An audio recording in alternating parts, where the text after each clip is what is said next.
మరొక ఏకపాత్ర అభినయం మంత్రివర్యులు సిద్ధంగా ఉన్నారు. పల్నాటి వీరుడిగా బాలుడిగా పేరు పొందిన బ్రహ్మన్న కుమారుడిగా శౌర్య వీర ప్రతాపాలతో మరి తెలుగు వారందరినీ తట్టి లేపిన పలనాటి యువ వీర కిశోరం పాత్రలో బాలచంద్రుడి పాత్ర మనందరికీ తెలుసు. అమాత్యుడిగా అంతకు మించినటువంటి గొప్ప నటులు వారి పర్యాటక సాంస్కృతిక సినిమాటోగ్రఫీ మంత్రుల వర్యులు గౌరవనీయులు శ్రీ సురేష్ గారు బాలచంద్రుడు ఏకపాత్ర అభినయంతో తదుపరి మన ముందుకు రాబోతున్నారు. ఒక్కసారి గట్టిగా కర్దాల పళ్ళతో పాటి ఆహ్వానిద్దాం.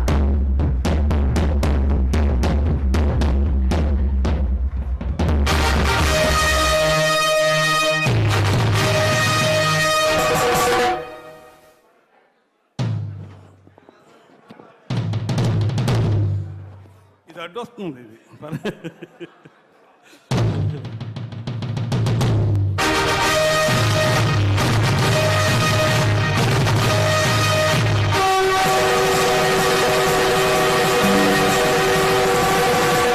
అదే రణభేరి. ఈ క్రూర కలికి, ఈ మారణ హోమానికి ఏనాడో ఎక్కడో నిరాశ్రయంగా సన్యాసించబడి ప్రపంచ సౌఖ్యానికి ఆవల విసిరివేయబడిన దుప్పి భాగాల పాటి కారడివిలో ఆరవిల్లి నాగమ్మవనే నిన్ను నలగామరాజనే ఆ దురాత్ముడు నీ ఆతిథ్యానికి మేనుపరిచి చేరదీసి అందజేసుకుని అమోచ్ఛవతో రందించకపోతే ఇంతటి చరిత్ర ఉండేది కాదే. అఖండ పలనాటి సీమ ఖండ ఖండాలుగా నరకబడి అంతఃకలహాలతో రొమ్ము గుతుకుని పోయేది కాదే, రొమ్ము గుతుకుని పోయేది కాదు.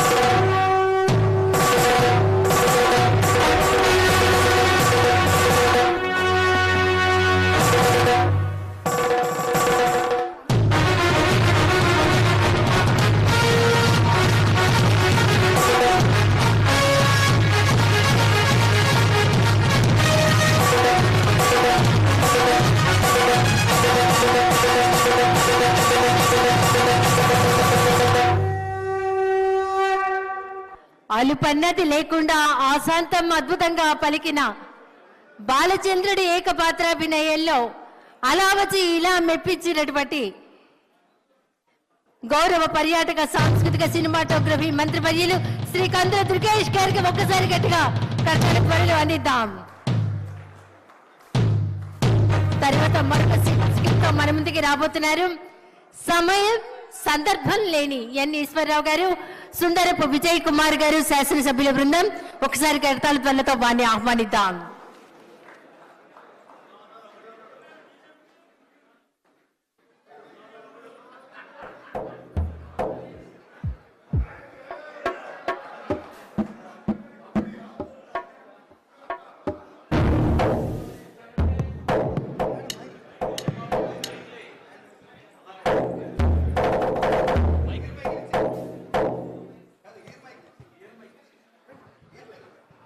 ఇదే పరిస్థితి. Stage ఎక్కమంటారు, mic